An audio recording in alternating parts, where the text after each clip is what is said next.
So you're going to kill me. I'm going to tell the Bob story in the interest of brevity because we're pushing. Why were you going to say? Okay. You jump in if I miss anything. We want to talk about, what about Bob? Okay, what about Bob? It's hard for him to be objective. Bob is a friend of his. See, he does this to me all the time. Like, this is his way of saying, I'm watching the clock, you're talking too long. Okay, go ahead. I make the slides, and I've got the clicker. So Bob is a friend of his, was interviewing for a job down in the States, right? Disadvantage number one, not Correct. a citizen. Made the calls. He went to David and wanted an easier way. Hey, David, I want a job. And David told him what he just told you. And the reaction, luckily we did the bike picture, so you're prepared now. But his reaction was, I don't want to call. I'm a C-level executive. I have people call for me. He said, make the damn calls. So he called people who were connected with this target company. He ended up getting through to one of the guys on the board of directors. He accidentally called the vice chair of the board. Yeah, who was hiring, who was on the hiring board. Who was on the hiring committee, and asked him if he'd answer a couple of questions. And so the guy played along and gave him all these answers. And then he said, by the way, I wrote the entry strategy into Canada, the white paper. Do you want a copy? And Bob said, can I? He said, sure. Okay, so he sent Bob the thing, and Bob goes down to do the interview, and it's a 45-minute interview with a panel. May I just for a second? Yeah. It's a 45-minute interview with a panel, right? And he walks in, and they start asking him questions, and he said, I was talking to him about it afterwards, he said, about 5 minutes in, they asked me this question, and I said, hey, that's a great question. Mind if I show you a PowerPoint? They said, well, no, I guess we don't mind. So he pops open his laptop, plugs in the projector, and he walks them through this PowerPoint in his 45-minute interview, which went 6 hours. So he ends the interview, he walks outside, and there's like 4 other guys lined up against the wall waiting to go and interview, right? And they've been there for 5 extra hours. And he sort of says sorry, and he walks down the hall, and the HR director comes running down the hall after him and says, Bob, President wants to know if you'll sit at his table tonight for dinner. Bob said, okay. And he got the job right then and there. So this is a guy who had absolutely no sales experience. And the only reason he did what I asked him to do is because I trained him to do this the morning of my birthday. And I said, I'm going to ask your wife, so if you don't do this, you will pay for interrupting my birthday morning. The thing is, though, this is an unusual tactic. We're all about unconventional stuff. Those kinds of results are absolutely impossible with traditional job search methods. Absolutely impossible to get through. Admittedly, it was luck, but the guy made his own luck. No traditional job search methods will get you on the phone with the guy who's on the hiring board and get a copy of the strategic plan. Impossible without guerrilla tactics. So please, before you dismiss this idea of making phone calls to people who used to work at your target employer, just think of Bob, because those kinds of results cannot happen. Or think of Bob on the bike. Think of Bob on a bike. There we go, a good visual. So we're going to press on here. We're on step 5 here, and when we do step 5, then we're going to take a quick break. So we're about meeting decision makers, right? You don't want to have, the key here is you don't want to be going on job interviews, you want to have business meetings. A job interview is like this: hiring manager, job seeker. You're waiting for crumbs. We don't have a visual, crumbs to fall off the table. You're hoping for them to throw you a job. Business meetings are co-equals. You're sitting across the table with someone who's going to create a job for you, who's interested to hear how you can solve problems. We send people on business meetings. We don't necessarily send them on job interviews. That's where you want to be. And when you get the right documents to the hiring manager, you go on business meetings, and that's where the magic happens. And so we've had people... And of course, what are you going to discuss at those business meetings? The research you found out when you did your extreme networking, that you put in your resume and that you put in your cover letter, that prompted them to call you.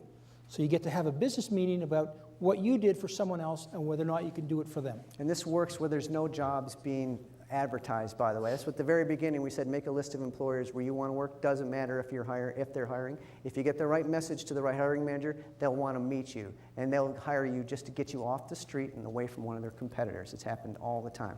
Now here's some tactics we've used. We've had people, again, most people email their resumes. No. We've had people mail snow globes in the mail, and they were flown. The one guy was flown from Vegas to California for an interview. We had a guy in Detroit mailed cover letters with aspirin taped to them. He was interviewed.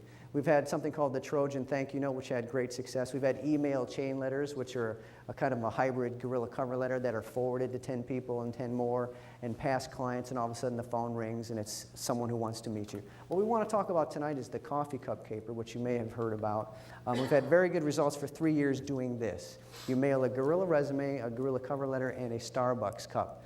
Here in Minnesota, we could mail a Caribou cup, but a paper cup in a box sent FedEx to an employer. This, ladies and gentlemen, is the polar opposite of an emailed resume. It's a tangible box with a coffee cup. Why? Well, because you want to have a cup of coffee with the hiring manager. And if they say, I don't meet with people, you can say, you already got a cup, why don't we just do this by phone? That's part of the strategy here. So we've trained people to send these coffee cups in the mail with guerrilla resumes.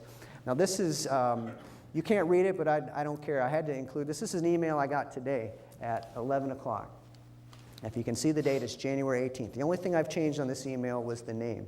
Mike and David didn't even know I was going to do this. This is from one of our trainees who said, I sent a few coffee cup resumes out and got this response. This was a woman who works in compliance, a very rigid, regulated job. She sent me this email today. The response she got from an employer was, Mary, thank you for sending me your resume. Certainly a novel and creative approach. I like that. I've read through your letter, have a sense of your capabilities. Please send me a soft copy of your resume. I'll forward one on to my managers looking for a branch auditor in her team. This was a coffee cup caper, and this was an email I just got about 8 hours ago. We don't get them every day, but we get them often enough that I've seen many of these results. We want to show you now, so we don't expect you to believe us because this is really kooky. We're going to do an audio here and then a couple more slides, and then we're going to break. Do I get to set this one up? Yeah, go ahead. So what are we going to hear? This is a guy named, we'll call him Jeff, because that's his name. And Jeff was in one of our boot camps, and we wanted him to do the coffee cup caper. And he resisted, and he resisted, and he resisted to the point where I said, listen, if you don't do 2 of them next week, you're out. I'll give you back your money, don't care. I said, pick the one company that you don't want to work for, or pick the company that you've been trying to get into, and send it to them. So he'd been trying to get into this particular company for, is it 8 months? Yeah, 8 or 9 months. He'd been ignored by them originally. What's that? He'd been ignored by this company. Oh yeah, for 8 months he'd been trying to get in, either network his way in, sending resumes, cover letters, so he sent them the coffee cup keeper. Unfortunately, Jeff wasn't home when the vice president of sales from this $8 billion corporation called and left this voicemail. Hi, this is Heather Guzman, and I am certainly responding to the very creative and appreciated effort of receiving your resume along with the Starbucks coffee mug. So I happen to be a large Starbucks fan from Seattle, and you certainly got my attention and therefore my call today. So I do have your resume, and actually there's a couple potential district sales manager positions within our mid-market organization that we'd like to talk with you about. The directors that would be hiring for these positions are either John or Lisa. And so I forwarded your resume on to them and asked them to reach out to you and hopefully set up some time to talk further about some of the opportunities we have here. So anyway, I do look forward to at least talking with you and formally say thank you for the very creative effort, and hopefully, if nothing else, it certainly earned the right for some introductory conversations. So fast forward 3 weeks, I'm in Milwaukee, I'm on an assignment. I'm hiring a COO for one of our clients. And this guy happens to come into Milwaukee to have lunch with me. He's getting married, it's Wednesday, he's getting married on Saturday. I'm sitting, Steve Panico by the way, I'm sitting having lunch with this guy and the phone rings. It's the employer making the offer on the phone to this guy. So he hangs up, he's just ecstatic. And I captured all this on my flip video. I also captured the point where I said, okay, Jeff, shouldn't you phone your wife now and ask her to phone her dad and tell him that it's okay to give her away because the bum has a job now? Oh yeah. And he did, and he took the job, and they got married, and he came back, and he started the day, he got off his So if there is a downside to guerrilla tactics, is that Jeff, this was a company Jeff was practicing on. He was hired by them. Yeah, he was nice enough to send us the voicemail. You got to be careful who you practice on because you may end up getting hired. So that's why I don't say practice on a slaughterhouse anymore, because you might be VP of marketing there. Yeah, so be careful. He was practicing because he didn't believe the coffee cup caper worked. He's now working for them. So we want to show you a before and an after, and then we really appreciate your patience. We're going to give you a 10-minute bio break. Huh? Then they're going to get a break, right? Yeah, okay. 10 minutes. So this is a guy who came to us a year ago, December it was, of 2009. His name is Steve Cobain from Pittsburgh. I know there's someone here from Pittsburgh. I think it was Kevin. I can't recall. But he was laid off by his Fortune 500 company, went through their traditional outplacement, and he spent 9 months sending out traditional resumes by email. By his count, 1,500 traditional resumes by email. He was in Pittsburgh, which is a worse job market than the Twin Cities. I think he had 4 interviews. 0 job offers. And his friends were telling him, you're going to have to relocate to Arizona. You're going to have to lower your wage demands. In non-polite terms, you're screwed. I don't know what you're going to do. So he came to us 9 months into his fruitless job search. We did for him what we did for Mike. We did a guerrilla resume for him. We also told him about getting the list of target employers. We taught him how to send the guerrilla resume with the coffee cup in a box. This was his after results. 9 months of nothing. In 6 weeks, he had a list of 10 target employers, sent out 10 coffee cups. He had 8 meetings, 8 business meetings. None of these companies was hiring. These were not job interviews, 8 meetings. He had 6 job offers, and he was hired at 6 figures in 6 weeks. This was kind of, to him and his friends, this was what just happened. It was a Monday when he took his job offer. There were still 3 employers calling. Yeah, 2 of them went to his house to try and talk him into their offer rather than him, someone else's. yeah. It was just great. Trying to outdo each other for jobs. So again, as we said in the 70s, your mileage may vary, but these kind of results are absolutely impossible with traditional job search methods. And they're kind of, we dare say, routine almost. At 6 weeks, magic starts to happen with a guerrilla job search. So that's what happened to Steve. And we hope, giving you some of the ideas we're giving you tonight, you can get similar results. So with that said, we want to tell you what's coming after the break, and then we're going to give you 10 minutes to run out and do your business and then come back because we want to be finishing on time. We're going to have another, David and I are going to be here for about another 20 minutes. We're going to talk about how to continuously improve. Any of you Kaizen Six Sigma fans will like this. How to land David's tactic that made him about 700 enemies, how to turn 1 job interview into 5. It's true. 700 people hate David. Mike's big finish, and then we're going to do an informal Q&A session when we're all done. We'll be out in the lobby there. We may be up here. We'll depend on where your energy is, but we'll stay here till all your questions are answered. So with that said, please take 10 minutes, come right back, and the sooner you get back, the sooner we'll start. Thanks very much. All right, we're going to turn you back over to David and Kevin for a few minutes, and then I'm going to come on in, and I got a big finish for everybody, so stay tuned.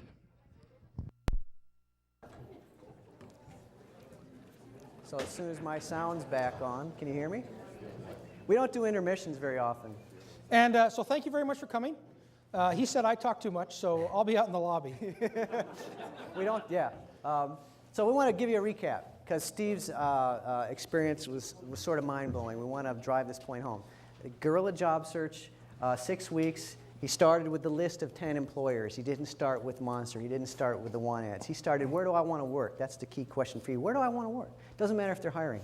He ended up having 8 meetings with decision makers, which led to 6 job offers. Now those are Hall of Fame numbers in baseball. That's like a 700 batting average. So it's incredible what you can do if you just think a bit differently and if you just use a few new tools. You know, nothing else but just abandoning email, frankly, and trying to go with FedEx or the fax machine or U.S. mail. We had a woman had her thank you notes. This was Mary in Detroit. Yes. She bribed a friend who was off that day to dress up like a courier and hand-delivered her thank you notes with a candy apple. It was Halloween to the employer, and she was interviewed and hired. We've yet to have anybody arrested, by the way, for doing any of this stuff. And Steve had a secret weapon. Steve, I don't know if you know the story, but Steve came home to tell his wife that they had to move from Pittsburgh. And she had heard us 3 days earlier on a talk show in New York. And his wife said, no, I'm not leaving Pittsburgh. I said, all my friends are here, the family's here, the house is here, we're not leaving. You got to go talk to these guys, because she'd heard us on the radio, and that's how all this happened. So that's what's possible. We want to tell you now, any people in Kaizen or continuous improvement, Six Sigma? Yeah. Show of hands, we're still up here. All right. There we go. We're all here to learn, right? You want to learn something about Kaizen? David's met my wife. She's Japanese. I lived in Japan for 2.5 years. Used to be fluent in Japanese. There are 3,000 characters in Japanese. I used to read 300 of them, the kanji. Took me a year and a half to learn 300, right? One thing I learned, Kaizen does not mean continuous improvement.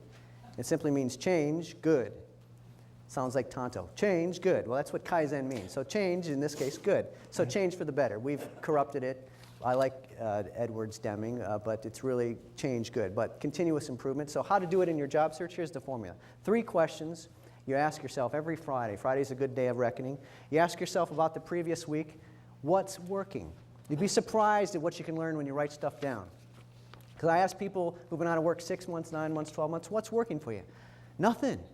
Well, what do you mean? What are you doing? I don't know. How many emails have you sent? I don't know. It's always, I don't know. Well, if you don't, you know the mantra, you can't improve what you don't measure. So start measuring.